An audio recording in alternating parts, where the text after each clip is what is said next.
சாம்சங்குடைய S22 சீரிஸ்க்காக நிறைய பேர் அவளா காத்துருப்பீங்க. ஏன்னா நம்ம இந்தியாவுக்கு வரும்போது எக்ஸினோஸ்லேயே வந்தால் கூட நல்லா தான் இருக்கும் அப்படின்ற அளவுக்கு நம்ம இப்போ யோசிக்க ஆரம்பிச்சிட்டோம். இவ்வளோ நாளாக எக்ஸினோஸில் வரும்போது ஏன் வேணாம் எனக்கு ஸ்னாப் ட்ராகனில் வேணும் அப்படின்னு சொல்லி கேட்டுட்டு இருந்தோம். இப்போ பார்த்தீங்கன்னா எக்ஸினோஸ்லேயே தாங்க, ஏன்னா நீங்கள் AMD கூடலாம் ஒர்க் பண்ணிருக்கீங்க, GPU அது இதெல்லாம் கொஞ்சம் நல்லாவே இருக்கும் அப்படிலாம் சொல்லி எதிர்பார்த்தா நம்மளுக்கு இப்போ என்ன கிடைச்சிருக்கு அப்படின்னு கேட்டிங்கன்னா நம்ம கேட்டது கிடைக்கல, அவங்களா கொடுக்குறது தான் கொடுக்குறாங்க. இப்போ ஆனால் நம்ம இவ்வளோ நாளாக கேட்டிருந்த ஸ்னாப் ட்ராகன் சீரிஸில் தான் ஃபோன் வரப்போகுது. ஸ்னாப் ட்ராகனோட ப்ராசரில் வச்சு தான் வரப்போகுது. 8 Gen 1 அந்த ப்ராசர் கொண்டு தான் வரப்போகுது.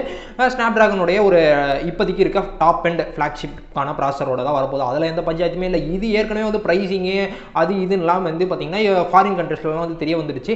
ஆனால் நம்ம இந்தியாவை பொறுத்த வரைக்கும் இப்போதைக்கு ப்ரீ புக்கிங் தான் போயிட்டு இருக்கு. ப்ரீ புக்கிங் பண்ணுறவங்களுக்கு பார்த்தீங்கன்னா அவங்க ஸ்மார்ட் டேக் தராங்க, ஃப்ரீயாக தராங்களாம். ஒருவேளை நீங்கள் ஃபோன் வாங்கினீங்கன்னா இப்போதைக்கு அதோடைய லான்ச் ஈவெண்ட் அந்த ப்ரைஸ் எல்லாமே எப்போ தெரிய வரும் அப்படின்னு சொல்லியிருக்காங்கன்னு கேட்டிங்கன்னா February 17 12:30 மணிக்கு மேலே தெரிய வரும்னு சொல்லியிருக்காங்க. நீங்கள் எவ்வளோ பேர் இந்த ஃபோனுக்காக அவ்வளோ காத்துட்ருக்கீங்க அப்படின்றத கீழே கமெண்ட்ஸில் சொல்லுங்கள்.